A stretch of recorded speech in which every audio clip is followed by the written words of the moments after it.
નમસ્કાર તાલીમાર્થી ભાઈ બહેનો, સ્વાગત છે તમારું આપણી યુટ્યુબ ચેનલ છોડ સાહિત્ય અને શિક્ષણમાં. હું છું પ્રાધ્યાપક આર.કે. વાળા અને આપના માટે લાવ્યો છું બીએડ સેમેસ્ટર 4 કોર્સ 402 જ્ઞાન અને અભ્યાસક્રમ 2ના યુનિટ 2.3ના હસ્તપુસ્તિકા મુદ્દાની ચર્ચાનો વિડીયો. આ વિડીયો વીર નર્મદ દક્ષિણ ગુજરાત યુનિવર્સિટી સુરત સંલગ્ન બધી જ બીએડ કોલેજમાં અભ્યાસ કરતા સેમેસ્ટર 4ના તાલીમાર્થી ભાઈ બહેનોને ખૂબ ઉપયોગી બનશે. એટલે વિડીયોને ધ્યાનથી અંત સુધી જોવા અને જરૂરી નોંધ કરવા જણાવવામાં આવે છે. મિત્રો, શિક્ષક વર્ગ કાર્યને અસરકારક બનાવવા નવા કિમિયાઓ અજમાવે છે. શૈક્ષણિક સાધનો, સંદર્ભ પુસ્તકો, ઇન્ટરનેટ અને વિવિધ પ્રવૃત્તિઓ કરી વર્ગ શિક્ષણ કાર્યને જીવંત બનાવી રાખવાનો હંમેશા પ્રયત્ન કરે છે. અને આ બધું જ શિક્ષક પૂર્વ તૈયારી વગર કરી શકતો નથી. વર્ગ શિક્ષણ કરાવતા પહેલાં એક સારા શિક્ષકે તેનું આયોજન બનાવવું પડે છે અને તેનો અમલ પણ કરવો પડે છે, તો જ તે વર્ગખંડમાં પ્રભાવ પાડી શકે છે. આ માટે શિક્ષક અધ્યાપન પોથીનો ઉપયોગ કરે છે, અથવા દૈનિક નોંધ પોથીનો ઉપયોગ કરે છે, અથવા દૈનિક શિક્ષણ કાર્યની નોંધ બુકમાં આયોજન રાખી તે પ્રમાણે વર્ગ કાર્ય કરે છે. અને આ દૈનિક શિક્ષણ કાર્યની નોંધ એ જ શિક્ષક માટે હસ્તપુસ્તિકા કહેવાય છે. હસ્તપુસ્તિકા એટલે સાદા અર્થમાં હાથથી લખેલી પુસ્તિકા અથવા હાથમાં રાખીને હંમેશા ઉપયોગમાં લઈ શકાય તેવી પુસ્તિકા. તેના કેટલાક સમાનાર્થક નામો પણ છે, જેમ કે હેન્ડબુક, મેન્યુઅલ, અધ્યાપન પોથી, શિક્ષક પોથી વગેરે. છતાં પણ તેના કેટલાક અર્થો પણ છે. તેમાં પ્રથમ અર્થ છે હાથમાં રાખી શકાય તેવી નાની ચોપડી એટલે હસ્તપુસ્તિકા. મિત્રો, વ્યાખ્યામાં બતાવવામાં જ આવ્યું છે તે પ્રમાણે આ જે હસ્તપુસ્તિકા છે એ હાથમાં પકડી શકાય તેટલી નાની હોય અને ઉપયોગ હાથમાં પકડી શકાય એટલે તેનો ઉપયોગ પણ સરળતાથી કરી શકાય છે. પકડવામાં સરળ છે, લાવવા લઈ જવામાં પણ સરળ છે. ગમે ત્યારે તેનો ઉપયોગ શિક્ષક કરી શકે છે. બીજો અર્થ છે ખૂબ લાંબા વિષય પર લખવામાં આવેલ નાની ચોપડી. આમ તો શિક્ષકે શિક્ષણ કાર્ય કરવું હોય તો અભ્યાસક્રમ લાંબો હોય, તેના માટે રચાયેલી ચોપડીઓ પણ લાંબી અને મોટી અને વિશાળ હોય. તો આવા સમયે આ ચોપડી છે એ શિક્ષક વર્ગખંડમાં સાથે લઈ જઈ શકતો નથી અને ચોપડીમાં રહેલ બધા જ મુદ્દાઓ છે તે પણ કંઠસ્થ કરી શકતો નથી. આવા સમયે આજે પુસ્તકમાં રહેલો ખૂબ લાંબા વિષય હોય, મુદ્દાઓ હોય, તેનું ટૂંકમાં આ હસ્તપુસ્તિકામાં નિરૂપણ થયેલું હોય છે. એટલે હસ્તપુસ્તિકામાં ટૂંકમાં વિષય વસ્તુ લખેલું હોય છે. ફક્ત મુખ્ય મુદ્દાઓ શિક્ષક આવી પુસ્તિકામાં લખતો હોય છે. જ્યારે પણ શિક્ષણ કાર્ય કરે છે ત્યારે આ મુખ્ય મુદ્દાઓ વાંચી અને શિક્ષક છે તે તેમાં ઊંડાણમાં ચર્ચા કરી શકે છે. લાંબા મુદ્દાને ટૂંકમાં લખેલું હોય છે આ હસ્તપુસ્તિકામાં. ત્યાર પછીનો ત્રીજો તેનો અર્થ છે ખૂબ નાના કદની એક ચોપડી કે જેમાં કોઈ વિષયની મુખ્ય બાબતો ટૂંકમાં લખી હોય. આ અર્થ પણ બતાવે છે કે ખૂબ નાના કદની ચોપડી હોય. હસ્તપુસ્તિકા તેનું નામ એમ જ નથી પડ્યું, કારણ કે હાથમાં રાખીને તેનો ઉપયોગ થઈ જાય, કરી શકાય તેવી નાની છે, એટલે હળવી છે. વિષય વસ્તુની મુખ્ય બાબતો જ તેમાં નોંધાયેલી હોય છે. એટલે જ્યારે પણ શિક્ષક શિક્ષણ કાર્ય કરે છે ત્યારે તેને તેમાંથી માર્ગદર્શન મળે છે. હસ્તપુસ્તિકાનો ચોથો અર્થ છે શિક્ષકને રોજબરોજ અધ્યાપન કાર્યમાં મદદરૂપ થઈ શકે તેવી લઘુ પુસ્તિકા એટલે હસ્તપુસ્તિકા. યાદ રાખો, શિક્ષકને રોજબરોજ અધ્યાપન કાર્ય કરવાનું હોય છે, શિક્ષણ કાર્ય કરવાનું હોય છે. તો જ્યારે શિક્ષક શિક્ષણ કાર્ય કરે છે ત્યારે તેને આ પુસ્તિકા છે એ વર્ગખંડમાં મદદરૂપ બને છે, ઉપયોગી બને છે. રોજબરોજના વર્ગ કાર્યમાં તેને ઉપયોગી બને છે. અને આ હસ્તપુસ્તિકા છે એ લઘુ પુસ્તિકા છે, નાનું પુસ્તક છે. આપણે આગળના અર્થોમાં પણ તે જોયું જ છે. પાંચમો અર્થ છે જે પુસ્તિકામાં પાઠ્યપુસ્તકની સંકલ્પના, હકીકતો, સિદ્ધાંતો, ઘરગથ્થુ પ્રયોગો તેમજ સમસ્યાઓનું નિરાકરણ થયું છે તેવું લઘુ પુસ્તક એટલે હસ્તપુસ્તિકા. વિશાળ અભ્યાસક્રમને અનુરૂપ જે પુસ્તક નાનકડું બન્યું છે તેને હસ્તપુસ્તિકા કહેવાય તેવું આ અર્થમાં કહેવામાં આવ્યું છે. એટલે કે જે નાની પુસ્તિકામાં સંકલ્પના અને હકીકતો હોય, સિદ્ધાંતો અને પ્રયોગો હોય અને વર્ગખંડની સમસ્યાઓનું નિરૂપણ થયેલું હોય તેવી લઘુ પુસ્તિકા અથવા તો નાની પુસ્તિકા એટલે હસ્તપુસ્તિકા.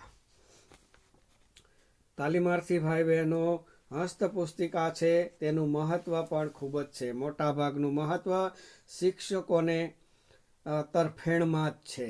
તો તેમાં પહેલું મહત્વ છે હસ્તપુસ્તિકા શિક્ષકને રોજબરોજના શિક્ષણ કાર્યમાં ઉપયોગી બને છે.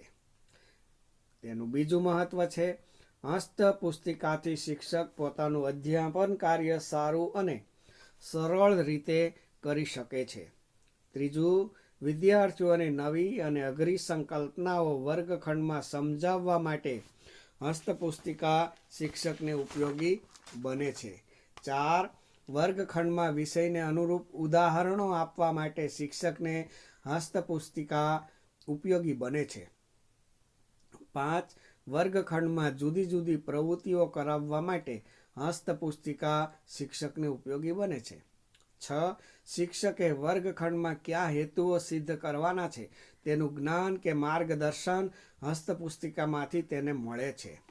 7, વિદ્યાર્થીના પૂર્વ જ્ઞાનને નવા જ્ઞાન સાથે જોડવાનું હસ્તપુસ્તિકા કામ કરે છે. 8, હસ્તપુસ્તિકા શિક્ષક માટે સરળ અને હાથવગું માધ્યમ છે. 9, હસ્તપુસ્તિકા વિદ્યાર્થીઓનું મૂલ્યાંકન કરવામાં મહત્વનું બને છે. 10, વર્ગખંડને જીવંત રાખવા માટે હસ્તપુસ્તિકા શિક્ષકને ઉપયોગી બને છે.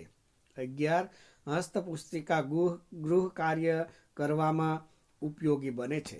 12, હસ્તપુસ્તિકાની મદદથી શિક્ષક વર્ગ કાર્યને સરળ બનાવી શકે છે. 13, શિક્ષણ કાર્યની સરળતા માટે હસ્તપુસ્તિકા શિક્ષકને ઉપયોગી છે. 14, જરૂરી માહિતી તરત ઝડપથી મેળવવામાં હસ્તપુસ્તિકા શિક્ષકને ઉપયોગી બને છે. 15, શિક્ષકના શિક્ષણ કાર્યને ઓછી મહેનતવાળું અને ઝડપી બનાવવા માટે હસ્તપુસ્તિકા શિક્ષકને ઉપયોગી છે. 16, વર્ગખંડમાં શું કરવાનું છે, કેવી રીતે કરવાનું છે તેની નોંધ શિક્ષકને હસ્તપુસ્તિકામાંથી મળે છે. 17, શિક્ષકના શિક્ષણ કાર્યને હસ્તપુસ્તિકા દિશા બતાવે છે. 18, હસ્તપુસ્તિકાના ઉપયોગથી વર્ગ કાર્યને ગતિ મળે છે.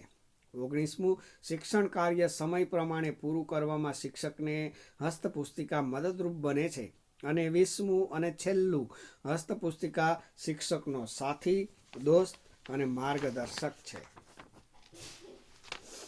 તાલીમાર્થી ભાઈ બહેનો, જે રીતે આપણે પાઠ્યપુસ્તકનું મૂલ્યાંકન કે સમીક્ષા કરી છે, જે રીતે આપણે બાલ સાહિત્યની મૂલ્યાંકન કે સમીક્ષાની જે વાતો કરી છે તે જ પ્રમાણે હસ્તપુસ્તિકાનું પણ આપણે મૂલ્યાંકન કે સમીક્ષા કરી શકાય. અને તે મૂલ્યાંકન પણ જે રીતે આંતરિક અને બાહ્ય સોપાનોથી કર્યું હતું તે જ સોપાનો પ્રમાણે કરી શકાય. હસ્તપુસ્તિકાના મૂલ્યાંકનના પણ કેટલાક સોપાનો છે, 12 જેટલા તેના સોપાનો છે. તો તે પ્રમાણે તેનું મૂલ્યાંકન કે સમીક્ષા કરવામાં આવે છે.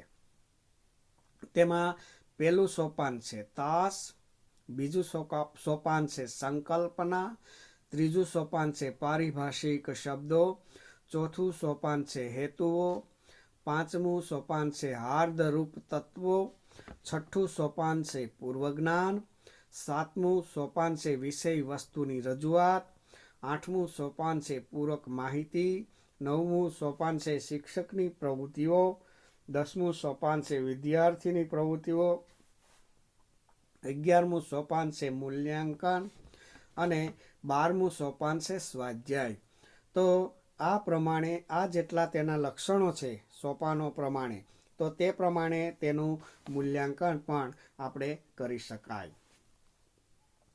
મિત્રો, ત્યાર પછી આપણે જોશું હસ્તપુસ્તિકાના લક્ષણો, અથવા સારા હસ્તપુસ્તિકા હોય તો તેના લક્ષણો કેવા હોય તેની વાત પણ કરીશું.